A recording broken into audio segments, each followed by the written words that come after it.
This is Les Strong, and you're listening to the Full and Focus podcast. Hello, welcome to the Full and Focus podcast. My name's Matt Boisclair, and boy, did it feel great to be back at Craven Cottage this afternoon. The lads absolutely did us proud too as they battled to win an excellent point, which seemed unlikely at the start of the day, but could and perhaps should have been all three after we held the lead for such a large part of the game. I've got Baldo and Mark with me to look back at the game, and we'll also have a quick look ahead to the Brighton game on Wednesday night too. So let's get right into it. Fulham. Well, lads, before we get into the game, I have to say it felt bloody good to be back at the Cottage in person today. There's a 10-minute queue, a temperature check, and then straight to my seat 45 minutes before kick-off with no problems whatsoever. I don't mind admitting, too, that when the players came out to warm up, I felt a little bit emotional, as it's been a long time coming getting back in the ground. And, of course, it was the first time we saw the players since they've been promoted too. There was a decent atmosphere from both the Hammersmith end and the Putney end, and I felt like the players responded to it right from the off too. I'll just be disappointed not to be at the next game against Brighton on Wednesday, and it looks like London may well drop into Tier 3 this week too, which makes going to games impossible again. Mark, you were at the game too. What was it like for you, mate? Hi, Matt. Yeah, it was fantastic. I mean, walking through Bishop's Park again and, you know, doing all your pre-match rituals and taking your seat, like you said, it was absolutely fantastic. And throughout the game, you just, like you said, people were getting emotional and I could see it as well. It was difficult not to, given the circumstances, and given the fitting tribute that we gave to Papa Bouba Diop, which I thought was brilliant. And yeah, I there's nothing more I can say. It was so special being back there. I'll be honest with you. When I got a ticket for the Liverpool game, I thought, that's the one I could have done without. It's Sunday afternoon. It's on the telly. I know all the games are on the telly anyway, but the weekends at the moment for me coming from Reading are just a bit of a pain in the bum because the M4 invariably has junctions shut, so you have to go the long way round, and I just could have done without it. But once I got into the ground, or even once I got outside the ground, I was really excited. I was like, I'm so glad I'm here. And something inside of me, I just felt like something good was going to happen today. And I felt like we were going to win. I don't know why, because, you know, Liverpool are one of the best teams in the world at the moment, but I just felt like we'd get something. And we did. We got an excellent point. Baldo, what was it like on the TV? Could you sense the atmosphere?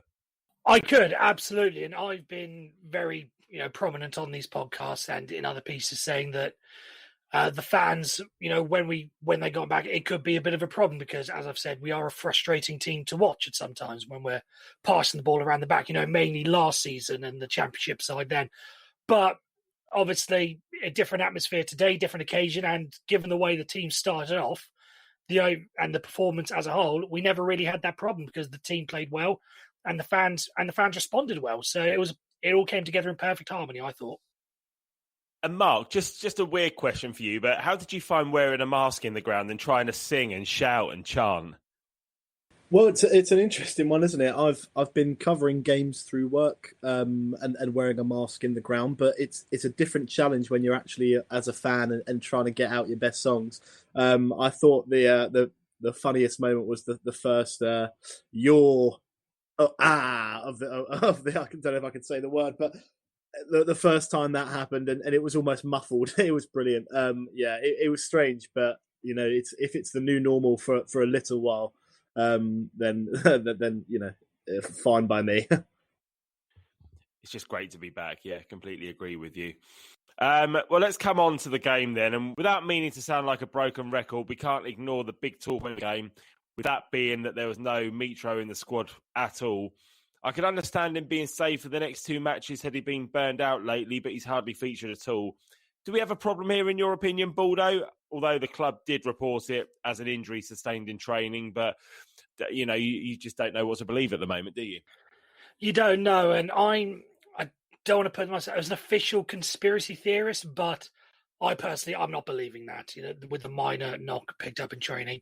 I think if you look at the way that he's been handled, I would not be surprised if this is, a falling out between him and Scott Park. The fact that, he's our main man, has been our top scorer of the last two seasons and so on, now being treated, as an extra effectively, because even because he doesn't fit into our style of play now, and that's obviously a problem for him. That's why he's on the bench.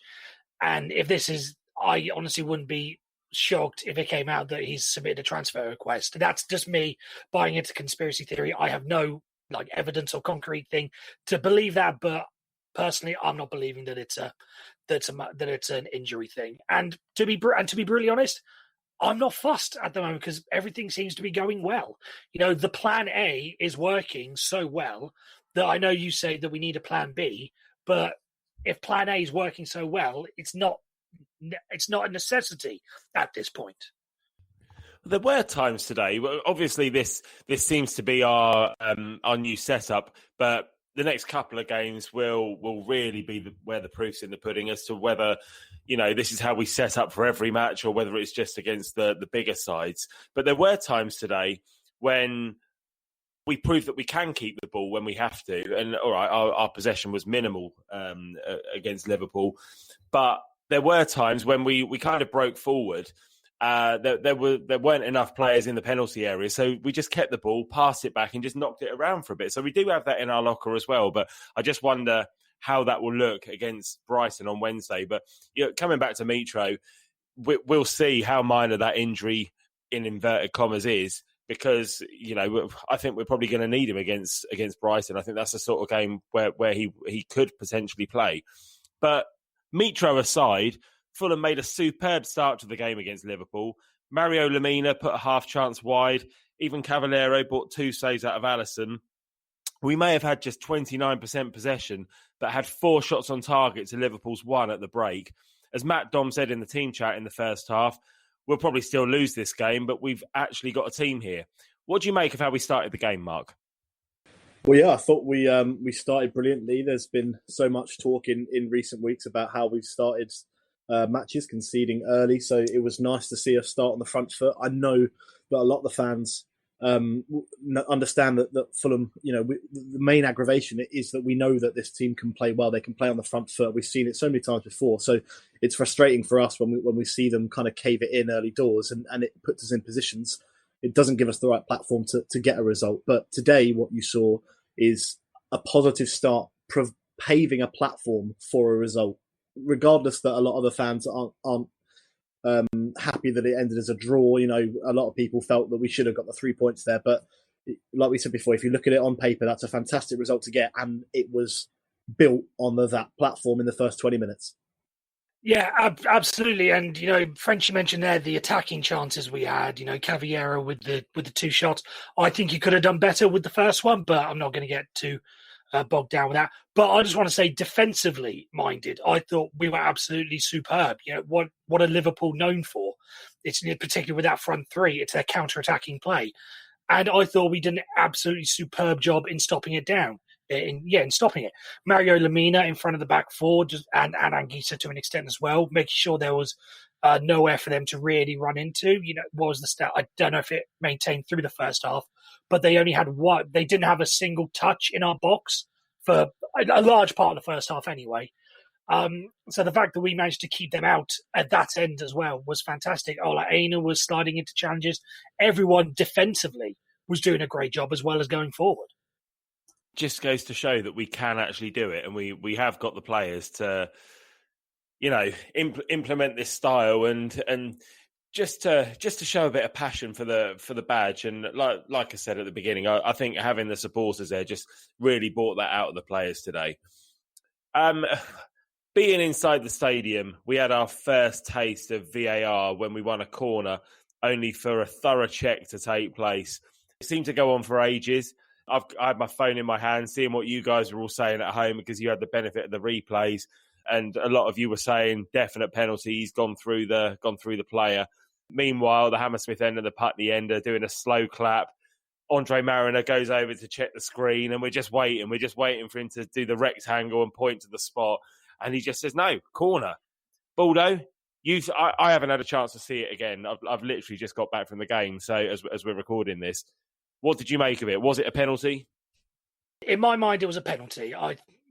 In my mind, it was a penalty, and I think it was a clear one. But the way this is all sort of broken down is and there's if you can go on Twitter and find Jackie Oatley's Twitter feed, the broadcaster, she posts a GIF or repeating video, basically of the shot behind the Hammersmith end, behind the Putney end rather. And if you watch that repeatedly over and over again, you can see the case for whether or not Fabinho managed to get the ball, just ahead of Cavalliero's, standing foot sort of thing. And that's really what this boils down to. I know people have been criticizing VAR. This isn't a problem with VAR. This is the referee himself, making a decision and saying, the initial decision was a corner. And it's all about, was there enough evidence to overturn whether or not it should be, it should be a penalty. And even, some of the debates, even Matt Arter in the team chat initially said, no, I think he got there first. Patrice Evra on the halftime show said, no, I don't think that's a penalty. And that's all it is, the doubt. And if the referee isn't 100% certain that he's got it wrong, then he can't really give it. That's where the clear and obvious comes in. So should it have been a penalty? Yes. But in this instance, I can understand why, again, letter of the law, breaking it down, interpretation, I can understand why he didn't overturn his initial decision. How about for you, Mark? Have you seen it again since you got home? Yeah, so like you, I was in the ground and had no idea what had happened from my perspective. I didn't even think anything of it. So I was surprised when it went to VAR initially. Interesting being in the stadium when that all happened. Like you said, it's one of the first times we've seen it in action. The only other time I can compare it to was I was over in Portugal for England in the Nations League, and there was a VAR call in that one. And that one was equally as difficult as this one. When it's a penalty like this, and it is a penalty, make no mistake about it, you're completely right in that, Baldo. I've looked at it again, and the detail isn't in his foot. The detail is in the thigh.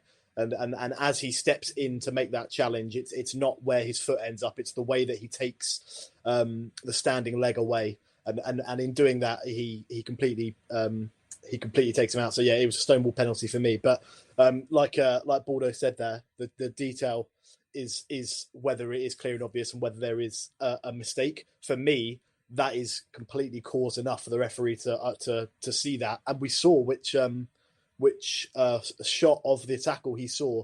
I saw that on social media. We could see which version of which camera angle the referee got to see, and the one he got to see for me was the most damning, and he still made that decision. So strange one for me. I think in the coming days we'll hear a lot more about it, as we always do with these kind of things. Well, I said to the bloke who was sat a seat but one next to me, we've kind of got spoiled this year in the sense that we weren't in the stadium because we have got to see everything again straight away. Whereas when you're in the ground, you're kind of thinking, well, I want to see that. I want to make my own mind up. Like that Leicester one, for example, we got to see it straight away. And when they slowed it down, the referee's going to give the penalty for that. But when you're in the ground, you just kind of stood there clapping your hands, waiting for the decision to be made. And unfortunately, it wasn't in our favour that time. But I know Jurgen Klopp has had a good old moan after the game about various decisions that didn't go their way. But it sounds from what you boys have said like that one did. So it doesn't sound like he mentioned that one conveniently for him. Anyway, let's move on. Ademola Lookman had a good chance in the first half, but moments later in the 25th minute, Bobby Reid scored the first goal at the Cottage in front of 2,000 Whites fans this Premier League campaign. Baldo, talk me through the goal. I thought it was a fantastic goal. It wasn't one of our better goals. Ola has probably scored our best goal this season, but it was a beautifully worked one. All the way from, Lookman winning the ball back and playing an inch-perfect pass through to Bobby Reid through a number of Liverpool defenders' legs. I thought it was superb. And Bobby Reid as well with the finish. It's not the easiest of finishes, given the position he was in. And Alisson is a very good goalkeeper, so to find the angle he did was superb. You may not have been in this, but you may not have sort of known this in the thing, but there was a little bit of a concern in the build-up to it that Mohamed Salah was pushed in the build-up to, I don't know if you've been privy to this. So I wasn't immediately celebrating because, again, when you hear it on TV, I saw the push, I think, oh, that's a bit off. The goal is scored and the commentators are mentioning this will get brought back for VAR. So I was a little bit hesitant to start with. But then the fact that VAR didn't even go to check for it, or at least checked and it was over quite quickly, we didn't know. That was fantastic. So yeah, all round, one of the better goals we've managed to work this season. Yeah, Baldo, just on that then, I saw that push as well. And it just made me think of a wider note, even from where I was sat in the Hammersmith. I thought Liverpool were all over the floor today. I don't think that's kind of typical of their performance, but I thought Henderson played the foul fantastically well in the first half when he got Anderson booked. He kind of went flying over that challenge. I think Salah was the same there with that push, which was over dramatic again. And I thought they got away with quite a few today. On the goal itself, take nothing away. The ball does sit kindly for Bobby, but he took it with some serious aplomb, didn't he? And that's 3 straight games of the Cottage he's scored for us now. So in the absence of Mitrovic, I think he's doing really well for us. I don't buy into all of these suggestions that he's kind of going to become our answer to, well, whatever. I don't think he's a natural goal scorer. And however much praise he does get, he has missed a lot of chances. I think he could have put us 1-0 up before that goal with quite a good chance. But, I'm pleased for him. And if he can keep scoring for us like this, then long may it continue. But he did really well at right wing back, Mark, as well, didn't he? Because there was a moment I remember, because I was kind of sat on that right hand side of the Hammersmith end today, where Ola Aina kind of pushed up and didn't get back in time, and he just stepped in and then he put a tackle in. It was a really good shift from Bobby Reid, I thought. It's a new dimension to his game almost. Completely, and you can see, he's got that history, hasn't he, of developing his game in different positions from his time at Bristol City. So there's certainly a player that Scott is going to be happy to work with in that regard. We may get onto it a little bit later, but just a quick word to put in for the opposite flank. And I thought Anthony Robinson had his best game in a Fulham shirt today. I thought he really came of his own. And even in the 80 plus minutes, the runs he was making, the positive signs he was showing, I thought he was really fantastic today. Well, Liverpool, for all their possession, lacked any real cutting edge, particularly in the first half. Mo Salah had their best chance just before the break when he shot wide. And of course, Firmino took a comical dive that the referee just ignored right before half-time. But as well as looking threatening going forwards, we looked tight at the back too. You've kind of alluded to it already. But I have to say that I think, Mark, that first half performance was our best half of the season. Would you agree? For first half performances, yeah, I think I do agree there. I think we were resolute at the back, and I think this kind of new back 5 system that is being put in. There's a lot said about it on the TV, but it's not as clear as just a back 5 because everybody seems to have different roles. I think Toshan in there is going to play a real kind of a real quiet role in that back 3, but boy was he good today. He just sweeping up and really kind of taking any danger before it could happen. And against that front 3, that it didn't look easy, but I can tell you that they had a good game today, and I think they enjoyed it. You could see them celebrating every tackle, every clearance, every offside call. They were having fun out there, and that's something you haven't been able to see from a Fulham defence in years. And how about you, Baldo? Best first half of the season? Yeah, absolutely. Not just in terms of the scoreline, because you can have that. You can have that in games. You can have a fluky lead and be leading, and then it come back to haunt you. But yeah, the chances we created, the defensive work, just all round performance. It was absolutely the best. Even better than West Brom when we were 2-0 up. The fact that we were putting in such a great performance against one of the best sides in the country, arguably the world as well, was just fantastic to see. As I said, something has clicked in this team. I don't know quite what it is. Maybe it's like a mental and emotional thing Sammy Park's got in the training ground. Maybe he's finally got the system that he wants and everyone in their right position. But something has just ever since really the Brentford result in the League Cup, something has just gone in the player's mind to think, right, this is what we need to be doing. I think you're totally right there, Baldo, and I also think there is a real competition for places now in this Fulham team that hasn't been there for a while. I think for a long time, even with injuries, everybody knew what the Fulham best 11 was, especially for those years in the Championship, because the squad wasn't of the right calibre. But now, whereas before, we were looking at at Michael Hector and thinking that we were going to go into the Premier League with him as our starting centre-back.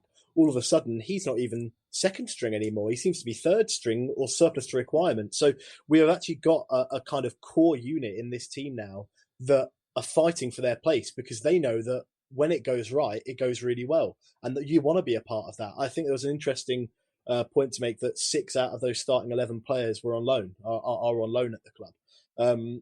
I think you can read into that in different ways. Bear in mind the way Tony Khan does his business. I wouldn't, assume that all 6 of those would be leaving Craven Cottage at the end of the summer. I certainly think a few deals will be wrapped up for a couple of those players. But it just goes to show that even when these players are here on loan, they actually want to play. They want to listen to Scott Parker. They want to put in these good performances. And it means that the other Fulham players have got to step up. They've got to compete to make it into this team. And for fans, that is all you want to see, isn't it? Yeah, absolutely. And that's interesting you say about Michael Hector, because I'd forgotten about him, actually. I think Tim Ream was on the bench warming up today. So what's happened to Hector? Michael Hector is too busy opening Call of Duty packages that get sent to him and sitting at home. Really? Well, that's all that seems to be on his social media. I absolutely love Michael Hector. I think he's a fantastic guy, and he clearly has a lot to offer the dressing room. But whilst he doesn't get picked, it's difficult for him, isn't it? So at the end of the day, if it's Scott's decision to leave him at home every week, then it's an awful shame. But this is a cutthroat world. It's been a bizarre 18 months for him, really, hasn't it? After signing, but then not being able to play, and then getting into the team and transforming us defensively for the second half of the season.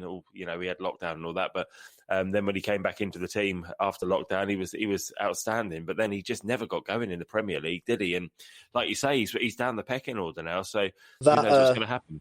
That nutmeg from was it Ben Rama against Brentford? It's difficult to put it down to one moment, but if that's going to be your last input into the team, I can see why he's not playing if we're going off of that. It's a shame for him. Well, we're talking about defending, and after plenty of backs to the wall defending this afternoon against Liverpool, where every player to a man put their bodies on the line, let's be honest. 15 minutes after the break, Liverpool did get in behind the defence, but Areola made the save of the match down to his right when it looked certain to be a goal. I was just waiting for the net to ripple, and somehow he's got his hand to it. And again, I haven't seen it again, but the lads, you guys in the team chat were saying that's why Areola was a Champions League goalkeeper. Baldo, you were watching the game on the telly. Talk to me about that save. Outstanding, wasn't it? Yeah, I was the same as you. I was just waiting for the net to bulge because it was Jordan Henderson through, and I thought, if it had been one of the front three, someone like Salah, Mane, or Firmino, it probably does go in. But he did absolutely superb in given the situation he was in. And I know there's been a lot of talk, and there was a lot of talk about the whole Rodak and have we treated him badly by bringing him in. I think not just this game, but the past couple of games have shown that debate is pretty much over. The fact that Areola has been arguably one of the best signings we've made this season. I don't think he's really put a foot wrong. I know we've talked in the past glowingly about him, but he just seems to be getting better and better every single game. And there was a moment where he just came and claimed a cross as well. And I don't know, he seemed to get so far off the ground to me when I was watching it. And it's just great to see a goalkeeper. We've said it so many times, who commands his penalty area, but I've always loved a goalkeeper who doesn't punch everything, but he'll just come and grab the ball, and it just completely takes a sting and pressure out of a situation. And he did that today, and it was superb. And yeah, what a save that was. Outstanding. The first change of the day for Fulham was Ruben Loftus-Cheek, who came off Abubakar Kamara in the 74th minute. Then the moment that the referee had been waiting for ever since not giving us that penalty in the first half, he gives one to Liverpool. For handball, Liverpool had a free kick on the edge of the box. AK-47 jumped up, handled the ball, and of course, Mohamed Salah scored the penalty. 2 questions here. The first one is, was AK-47 at fault? Again, I haven't seen it, so apart from in the ground, did he jump awkwardly? Was he stupid for jumping in the way that he did? And secondly, could Areola have done a bit better with a penalty? Mark? To the first question, I think it's difficult but unfortunately, I think it is a penalty for me. I don't like it when players in the wall, use their hands. It's all very well to use your hands for momentum, trying to get a good leap into the air. But if you have your hands up this high, by shoulder height, it's inevitable. Players might even be looking for it. Who knows? So if you're going to be putting your hands up there, you're asking for it. The second question there: could Areola have done better? I think he could have. I said it in the chat at the time. I thought he was dancing around on his line unnecessarily. I understand that he wanted to, pump himself up, but I think maybe there's something to say that maybe his little dancing meant that Salah made a weaker attempt, and that's why it kind of went to him. But even so, he's got to stop that for me. If he hadn't have been going from foot to foot, he wouldn't have been caught so flat-footed on the left side, and then he would have been able to propel himself over the relatively short distance to stop the penalty. As it happens, he wasn't balanced, he wasn't on his toes, and the penalty goes in. So a slight blemish on his performance for me. But overall, like Baldo said there earlier, I thought he was fantastic for everything else. Yeah, I agree. Sort of every word that you said. It definitely was a penalty in this day and age. If the penalty was given without VAR, but even in the world of VAR, Boubacar Kamara's got to be smarter and got to know the rules to know in that situation you just don't do that because you are just asking for trouble. I know Kamara, he's coming for a lot of stick on this podcast for like his mental decisions and his decision making, and that's probably one of them. You've got to do better than that. In regards to Areola, yes, he probably should have done better, as despite the glowing review that I've given him. But in a sense, I don't want to get into like the mentality of the penalty and sort of thing. But if he'd have died, it was a penalty straight down the middle and just a yard to the side. So if he'd have stood still, he probably wouldn't have got it anyway because he wouldn't have been reacted to. So I'm not going to be too critical of him over that.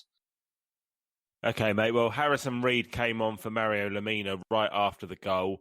Then Joe Bryan came on for Lookman 2 minutes before the end. But Liverpool, for all their possession, rarely threatened our goal. They spent a lot of time in the attacking third, but apart from that save that Areola had to make and then the penalty, did he have that much to do? I don't think he did. Then again, in the second half, we offered very little going forwards, apart from right at the beginning of the second half when we had a good chance when the ball kind of hit Cavallero. In the end, superb point, right, Mark?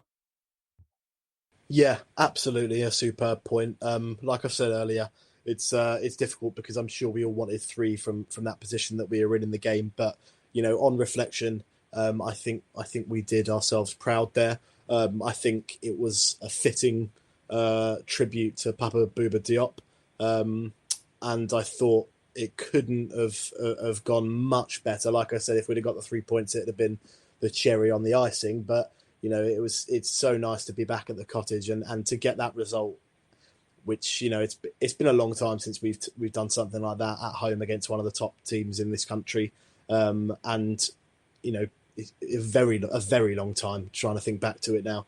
So it felt good on so many different ways. And Baldo, those 3 games that we had when we were talking a few weeks ago, where we were talking about how many points are we going to get from Leicester away, Man City away, Liverpool at home. The season starts after those 3 games, but bloody hell, we've only gone and got 4 points out of it, and feel a little bit hard done by. Maybe we should have got 6. I was going to say, yeah, it even goes back to that because I know in that run of 4 we were talking about Everton as well. So it's 4 points from the daunting 4 games. Absolutely, you were saying everyone was going into it saying, let's just damage limitations so long as we can keep it within without going -10 in goal difference over the 4 games, then that'll be absolutely superb. But the fact to get 4 points out of it, and as you say, 6, it's fantastic. It just shows what sort of team performance we can put in. But it does come with the caveat. All this is well and good, but we do have an easier looking run of games coming up with Brighton and Newcastle. This is all going to be for nothing if we don't turn up on Wednesday night and then next Saturday against those 2 teams. So we have to make sure that we keep this up. If we perform the way we have in these past 4 games, not just in the next coming games, but for the rest of the season, we should be absolutely fine. But that's going to be the key, is making sure we keep up this intensity and this mentality throughout. Well, incredibly, we prevented Leicester from going top. Then we prevented Liverpool from going top. But bloody hell, Burnley have only gone and won at Arsenal just as we're recording this, so we're back in the bottom three. It feels like, I know it's only temporarily, potentially, but it feels like a little bit of a kick in the teeth at the end of the day where we've had a really good day. What do you guys think? Yeah, I mean, you can't look to other teams' results too much, but I think I said it the last time I was on this podcast. I still believe there are 3 teams in the Premier League that are worse than us, and I still believe that Burnley are one of them myself. I think that is a good result for them, obviously, and they'll be happy with that. On the face of it, it looks like a relegation 6-pointer, doesn't it, with the way that Arsenal are performing, and I noticed it was an own goal for Aubameyang as well. So at least he's broken his duck after so many games without a goal. But no, Scotty and the team won't look too much into that. I'm sure the classic response is to just go out, focus on the next game in front of you, and that's another massive game against Brighton. That for me, it has to be 3 points. Well, we'll come on to the Brighton game shortly, but the players came over to us at the end of the game today. And we had to stay in our seats, as we kept being told, stay in your seats at the end of the game and you'll be told when you can leave. And I was still in the ground when Scott Parker came over to the Hammersmith end and he got a really good reception. That was nice to see because, it's not been the easiest season for him so far. And it wasn't the easiest season for him last season, to be honest. There were still people on his back, even though we were top 3, top 4 for a lot of it. And of course, we got the job done last season, and he seems to be getting the job done this season as well, Baldo. Absolutely. Now, as I mentioned earlier, with the team, something clicking, and it's a point I think I've made on this podcast before. But if you want to use the analogy, basically the first 5 or 6 games of the season were basically our pre-season games where we tried to work out all the little nooks and crannies, and it just so happened that it happened on on national TV and everything like that. But now that he's finally got he's got the summer and the time with the players to work everything out. Everything's just coming up roses for him, but with the caveat that we have to be able to carry this on. Otherwise, all the good feeling and all the good sense around Scott Parker will probably start to turn again if, like against Brighton and Newcastle, we lose 3-0 in both of them. Then it'll start to be, is he really the man for the job? Because that's the way football fans are. Who's your man of the match then, mate? None of them. It's a team award for me personally. I don't think you can really single out any single player for the game. I know it's probably a cop. It's a cheap out and it's a cliche, but I don't think there was one man that really performed badly, and I don't think there was one man that stood out above anyone else. So I'd say give it to the team. All right. Well, for me, I sort of agree with you. I can't pick a man of the match, but I think there was a man of the half. The first half, I think even Cavallero was superb. It's the best I've seen him play for a long, long time. All right, he missed those 2 chances, but he was just instrumental in everything going forward on the counter-attack. I thought he was outstanding. In the second half, he was anonymous. But then our attacking threat in the second half was anonymous as well. And in the second half, I'd give it to Areola just for that save that he made. And it was just one save, to be honest. So perhaps in the second half, it should be the Fulham defence or just the way that we defended as a team as well, because we were outstanding. How about you, Mark? Any one individual stand out for the whole 90 minutes? It's difficult, isn't it? Because as soon as you think of one player, then another springs to mind, and you feel bad not giving it to them. But I said earlier that I thought that was Anthony Robinson's best game in a Fulham shirt, and I stick by that. So I'm going to give it to him. I just thought the way he controlled that. Let's be real here. This guy was playing for Wigan this time last year. No disrespect to Wigan, but going from those wingers down there to playing against Mo Salah, Sadio Mane, I think he stepped up fantastically. And I've been not critical of Robinson, but I haven't been as impressed as others have been in the first couple of months of him joining the club. But I thought that was, to hit the cliche on the head, a real coming of age performance for him. And fingers crossed he can really nail down that place as his own. All right, mate. Well, we're going to come on to a Scott Parker rating then, and I think I'm going to go for a 9. I think he's gone toe to toe with possibly the best manager in the world at the moment, and he's done a job. He's done a job on Liverpool today, and we could have got 3 points. We could and maybe should have got 3 points today, but the way he set up, we stifled them, and we got the goal that we needed. We probably should have had a bigger lead at half time, if truth be told, from the chances that we had. And 9 out of 10 for me, even better than the performance against Leicester when I only gave him an 8 and the other lads gave him a 10. But I thought this was better than the Leicester game in terms of the performance today, just because of who we were up against. Mark, what about you? Out of 10 for Scott Parker today. I'm going to give him an 8 out of 10. I thought he scared me a little bit with the substitution, the first one, Kamara for Ruben. I thought Loftus-Cheek provided a lot of good physicality in that midfield. Whether he took him off for tactical reasons or just to reserve him, then that's a different matter. But yeah, I still thought, like you said, fantastic performance on the tactics board from Scott and the whole coaching staff as well. Because I think, I noticed it today because I hadn't been there in so long, but you forget about that coaching staff of Stuart Gray and the whole team there, and they're living through this team right now, and you can see it in every way. You can see the way the players are working things out in the moment, and they're doing it alongside that coaching staff. And so, I'll give Scott an 8 out of 10. Okay, mate. And how about you, Baldo?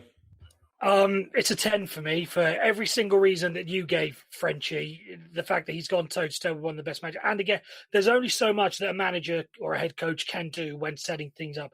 It's not his fault that even Caballero missed 2 pretty good chances in the first half. It's not his fault that Kamara gave away a cheap penalty, but he set us up to get a point and get a win. And the players somewhat let him down, but again, you can't really fault him for that. For everything you said, but 10 for the fact that he's managed to rattle Jurgen Klopp in, because I don't know if you've seen the press conference quote afterwards, where basically Jurgen Klopp's complaining about the way that we managed to play. It was, this isn't the way that Fulham play. It was all long balls sort of thing. And I just thought that was incredibly funny, because it just gives me the picture of Jurgen Klopp all week has been saying, oh, we're going to set this way up again against Fulham, and then Scott Parker says, no, you don't, sunshine. Let's go to something different. So he's rattled Klopp. So even though I am pro Jurgen Klopp, I thought that was funny. So it's a 10 from me. Yeah, well, let's just end it on this then. Piss off, Jurgen. Right, so we're going to come on to a Brighton preview in just a second. So normally we do a separate Brighton preview podcast, but because of the quick turnaround this week, we're going to put it all into one show. So right after this, we'll have the Brighton preview. Fulham. Right then, lads. So it's the Brighton game on Wednesday. There'll be another 2,000 Fulham supporters in the ground, a different 2,000 Fulham supporters, I should imagine. I'm certainly not going to this one, although I really wish I was. I've got the bug again now. I really want to go again. Mark, what will the lineup be? Do you think it will be the same, or do you think that Scott will try and take the game to them? I think it'll be the latter. Like I said this earlier, I think this is a game that's must win for Fulham. I think with Burnley's result, I think we're playing the way a team should play that aren't going to be involved in a relegation scrap. So now it's time to actually get the points on the board and show that we can do that. Brighton got a great result against Liverpool, 1-1 at home with a draw. So they're going to be no easy team to push over. But I think Scott's got to get his tactics board right again. Whether we stick with a back 5 because the team is working in that way, or whether we go back to something a little bit more familiar from the earlier parts of the season where we played with more kind of forward momentum on the front foot. I think it's one that they've got to work out. But I'd like to see them go all out for this one and hopefully score a couple of goals. Well, I was listening to the radio in the car on the way home, and Brighton had won one of their last 9 games, so I assume that's one of their last 10 now, having lost quite comprehensively at Leicester this evening, as we record on Sunday evening.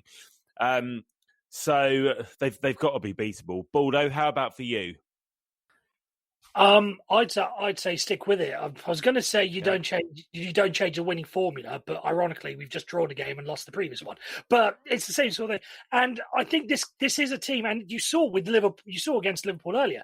This is a team, and this is a setup. Even with 5 at the back, we can attack with this formation. So I don't see any reason why we can't do exactly the same and take the game to Brighton in this manner. So unless anyone picks up an injury in training on Monday or Tuesday, although you think given the turnaround it wouldn't be a heavy training session. But as long as that doesn't happen, I'd assume it'd be the same team. But Brighton are playing Dan Burn at left wing back. Yeah, there's plenty of chances to. Yeah, you'd think that's a ripe to be exploited because Dan Burn wasn't exactly the quickest of players. So Bobby Reed and even to an extent Ola Aina and Lookman and Cavallero, that right hand side for us is ripe for exploitation. So hopefully we try and do that. I'd even say Abubakar Kamara could probably attack Dan Burn and have some success. Silence. Yeah. Okay. Well, jump on that one. Sorry. Right, I'm going to come on to some stats now. So Stato has sent me over some stats for Brighton. So let's have a quick look at these. So our record against Brighton, Fulham have won 23 games. Brighton have won 22 and we've drawn 5. That's our record against Brighton. So we're slightly ahead. So let's hope we extend that on Wednesday evening.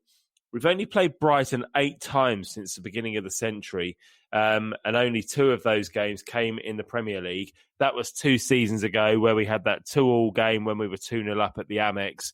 And then, of course, we beat them 4-2 at the Cottage when we were, I think we were 2-0 down in that game when Callum Chambers, Mitro got a couple, and the much forgotten Luciano Vieso got the 4th goal of that game. Other than the 4-2 win back in 2019, the last home win over Brighton we got was back in November 1996, which was a 2-0 win as we went on to get promoted from the old Division 3. Last season, 4 out of Brighton's 9 wins came against teams in the bottom 3. The 2 wins they have this season have both come in away games. 61% of the goals they've conceded have come in the second half, and 67% of the goals they've scored have come in the second half. So their games kind of come alive in the second half, it would look like. 27% of the goals they've scored have come from penalties as well. Their key players, Neil Maupay, of course, the ex-Brentford forward, who has scored at the Cottage before. You won't need reminding. He managed 10 goals last season in his first spell in the Premier League. As I just said, he was scored from Brentford, where he managed 25 goals in one season for them in the Championship. They've also got Pascal Gross, who's got 2 goals and 2 assists so far. He was signed in the 17-18 season, had an absolutely outstanding year in his first season, where he scored 7 and assisted 8, but hasn't had much of an impact in more recent seasons. And they've also got Ben White, who is a 23-year-old English centre-back who spent last season on loan at Leeds and was the subject of an ongoing transfer saga over the summer, but ultimately committed his long-term future to the club by signing a new contract. And it will be him, along with Lewis Dunk, Aaron Webster, and probably Dan Burn, as we said, in the back 3, who are all experienced centre-backs at this level. So, as I said, it's a quick preview for Brighton this week because we're recording on Sunday night quite late after the Liverpool game. So we're going to come on to a prediction for the score. So, Mark, what are you thinking for this one? I think there's going to be goals in it. Q and 0-0, obviously, after I've said that. But no, I think there's going to be goals in it, and fingers crossed we get the majority of them. I'd love to see us keep a clean sheet in this game as well. So I'm going to predict us to match Leicester's performance against Brighton and get a 3-0 win. Oh, clean sheet and 3 goals, like your style. That would be lovely. I think I'm going to go for 2-0. How about you, Baldo? Yeah, I'm in the same boat as you, Frenchie. I'm gonna go 2-0. I think so long as we can get an early goal, it wasn't too early this, but as long as we can get an early goal, I think that'll just settle a few nerves. So yeah, as long as we get that 2-0, that's what I'm going. Any prediction on who's going to get the early goal for us, Baldo? You know what? Just to make you happy, I'll say Mitrovic. Let's hope so. Hope he's back. I really hope he's back. All right, guys, that's your lot then. Thanks for joining me, both of you. And thanks to you guys at home for listening. Christmas is well on its way now. And I hope if you went to the game, you enjoyed it as much as I did. And to those of you going to the Brighton game, get behind the lads and bring home the points. J-Mac will be back with the Brighton reaction on Thursday morning. So be sure to tune into that. I, meanwhile, will speak to you soon. Merry Christmas. Cheers. Fulham.